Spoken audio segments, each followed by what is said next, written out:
अमोलने भावनिक पेच निर्माण केलाय आणि हा भावनिक पेच आता समाजाला सोडवणं अति महत्वाचं आहे. कारण समाज ज्या पद्धतीने महाराजांच्या भूमिकेत आणि महाराजांच्या आदर्शासमोर नेहमीच नतमस्तक होत आलाय आणि त्या नतमस्तक होत असताना सामाजिक दायित्वाची आणि सामाजिक भूमिकेची जी जाणीव प्रत्येक माणसाच्या मनात जागी होते ते महाराजापासून. महाराज हे महाराष्ट्राचं आराध्य स्थान आणि महाराजांची जी कार्यपद्धती आणि महाराजांची जी न्याय पद्धती खऱ्या अर्थानं सगळ्या भारतात नाही सर्व विश्वामध्ये प्रचलित आहे. कारण की महाराजांनी न्यायाच्या संदर्भातून कुणालाच अभय दिलेलं नाही. ते गुरु असतील किंवा त्यांचे सरदार असतील किंवा त्यांची प्रजा असेल. आता ज्यांनी गुन्हा केला, ज्यांनी कटकारस्थानं केली, ज्यांनी षडयंत्र रचली, त्यांना नेहमी महाराजांनी अशा पद्धतीच्या शिक्षा दिल्या की त्या शिक्षेनं त्याला आयुष्यभर त्या शिक्षेची खरी चुंचून त्याच्या आयुष्यात भासू लागलेली होती. आता अशाच पद्धतीने रायगडावर जाऊन अमोलनं जे पद्धतीचं भावनिक पेच निर्माण करून ज्या पद्धतीनं सामाजिक भूमिकेत एक वेगळी आशा पल्लवित केली आहे, खऱ्या अर्थानं आता समाज या भावनिक पेचाला कशा पद्धतीने सोडवतोय आणि या भावनिक पेचाच्या संदर्भातून समाज काय निर्णय घेतोय, आता हे समाजाच्या पोर्टमध्ये हा चेंडू अडकलाय.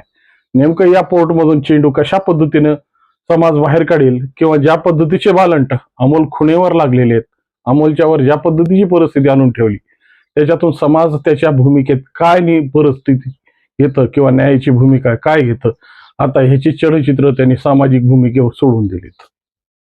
खऱ्या अर्थाने ही सगळी भूमिका आणि हे सगळे पेच निर्माण करणारी व्यवस्था आणि निर्माण झालेली परिस्थिती ही दोन्ही याच्या भोवती गिरटू लागलेली आणि या परिस्थितीतून खऱ्या अर्थाने एखाद्या निरापराधाला शिक्षा होऊ नये आणि निरापराधाने मागितलेल्या न्यायाला कुठंतरी सामाजिक दृष्ट्याने ती गोष्ट सामाजिक पटलावर यावी, यासाठी अमोलने केलेला हा प्रयत्न खऱ्या अर्थानं समाज याला कशा पद्धतीने सोडेल, आता हाच खरा प्रश्न समाजासमोर उभा आहे. या संदर्भात विश्लेषण करण्यासाठी आणि याच संदर्भाला आपण आज केंद्रबिंदू म्हणून चालवण्यासाठी आज तुमच्या समोर आहे. मित्रांनो, अमोल खुने जेव्हापासून अमोलला जामीन मिळाला तेव्हापासून अमोल खुनेची भूमिका ही न्यायाची. न्यायासाठी वेगवेगळ्या पद्धतीचे प्रयोग अमोलने नेहमी करत आला आणि हे प्रयोग सामाजिक पटलावर खऱ्या अर्थानं दष्टक्षेप टाकणार आहेत. कारण की आमची न्याय व्यवस्था म्हणते की 100 अपराधी सुटले तरी चालतील पण एक निरापराधाला शिक्षा होऊ नये. आणि महाराजांची न्याय प्रणाली याच पद्धतीची होती. न्यायाच्या बाबतीत महाराजांनी कसल्याही पद्धतीची कानकुसर कधीही केलेली नाही.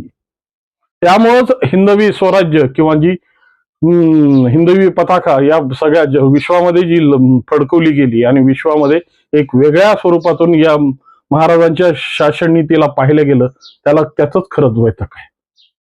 कारण की अन्याय करणारे जरी किती मोठे असतील तरी त्यांना न्यायाच्या भूमिकेत मांडणारी ही नीती आहे आणि नीती ही महाराष्ट्र आजही निभावतोय.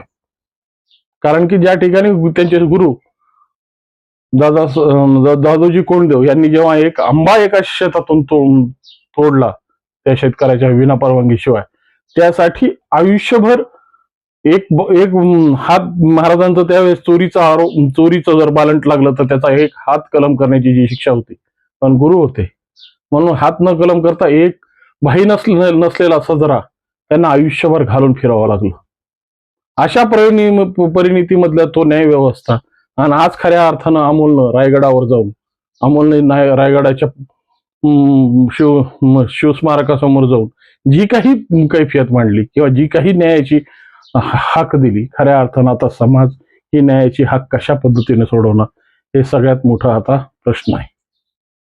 कारण की ज्या शिवाजी महाराजांच्या स्मारकाला किंवा ज्या पुतळ्याला साक्षी ठेवून या सगळ्या समीकरणांची जी रणनीती आखण्यात आली, कारण की शेवटी माणसापेक्षा ती श्रद्धास्थानं मोठी असतात आणि श्रद्धास्थान ज्या पद्धतीच्या भूमिका सामाजिक पटलावर मांडण्यासाठी महत्वाची ठरतात ना, तीच भूमिका आता अमोलनं आपली हातोटी हेरलेली. आज ज्या पद्धतीनं सोशल मीडियावर म्हणा किंवा मेन स्ट्रीम मीडियावर म्हणा, अमोलच्या ज्या पद्धतीच्या बाईट्स किंवा ज्या पद्धतीची त्या रायगडावर मांडलेली कैफियत सगळ्या महाराष्ट्रावर चर्चेत आहे. ही चर्चा खऱ्या अर्थानं सामाजिक पटलावर घातलेलं एक मोठं आव्हान आहे. कारण की निरपराध माणूस ज्या पद्धतीची आपल्या न्यायासाठी जी भूमिका मांडतं, ज्या पद्धतीची कैफियत देतं, सामाजिक भूमिकेत किंवा शासन दरबारी ज्या पद्धतीच्या भूमिका मांडत होत, आणि शेवटी अमोलनं तर शेवटची मृत्यूदंडाची शिक्षाच मागणी केली. तर खऱ्या अर्थानं मी दोषी असेल तर मला याच डोंगरावरून ज्या पद्धतीने महाराज अनेक गुन्हेगारांना कडेलोट करत होते, त्या पद्धतीची कलेलोटची शिक्षा मला देण्यात यावी. अन्यथा अन्यथा म्हणल्यानंतर सगळे प्रश्न तुमच्या समोर येतीलच. पण खऱ्या अर्थानं या प्रश्नांना खऱ्या सामाजिक पटलावर सोडवणं गरजेचं आहे. जसं म्हणता येतं ना की आरोप लावणं हे सोपं असतं, पण आरोप सिद्ध करणं, आरोपाची पूर्णपणे न्यायनिवाडा करणं हे खूप कठीण आहे. आणि आता समाजाला तेच कठीण प्रसंग समाजाच्या पटलासमोर उभा आहे. ज्या पद्धतीनं सुपारीबाज हा शब्द ऐकल्याबरोबर समाजाची जी काही भूमिका अमोलच्या संदर्भात निर्माण झाली होती, अमोलनं ज्या पद्धतीची भूमिका सोचली, ज्या पद्धतीच्या परिस्थित्या भोगल्या, आणि या भोगलेल्या परिस्थितीतून जी काही परिस्थिती आज तो मांडतोय, खऱ्या अर्थानं हे समाजात आणि समाजानं हळूहळू या सगळ्या गोष्टी आता पटलावर घेणं सुरू केलंय. आजपर्यंत जे मीडिया अमोलची कैफियत कसल्याच पद्धतीने ऐकून घेत नव्हती, अमोलचं म्हणणं हे साईडलाईन करून आपली खऱ्या अर्थानं जी काही भूमिका आहे ती समोर आणण्याचा प्रयत्न होता. परंतु आता मीडियाचेही स्वर बदलू लागलेले आहेत. हळूहळू अमोलच्या बाजूने ज्या पद्धतीच्या परिस्थित्या मांडत चाललेल्या आहेत, तर ज्या पद्धतीने अमोलची प्रत्येक घटना ही आता दखल घेणारी आहे. भलेही त्यांनी रायगडावर जाऊन ज्या पद्धतीच्या भूमिका मांडल्या, त्या भूमिकेला सुद्धा या मेन स्ट्रीम मीडियाने सगळ्या महाराष्ट्रासमोर पटलावर मांडलंय. कारण की हे पटलावर मांडणं गरजेचं आहे. समाजात न्याय मिळायचा असेल तर समाजाच्या प्रत्येक दारा चौकटीपर्यंत हा विषय पोहोचला पाहिजे. तोपर्यंत ही न्यायाची भूमिका अर्धवटच राहील. कारण की 4 लोक म्हणलं तर न्यायाची भूमिका नसते, आणि ह्या 4 लोकांच्या हाताने न्याय होईल का अन्याय होईल याचीही सांगता येत नाही.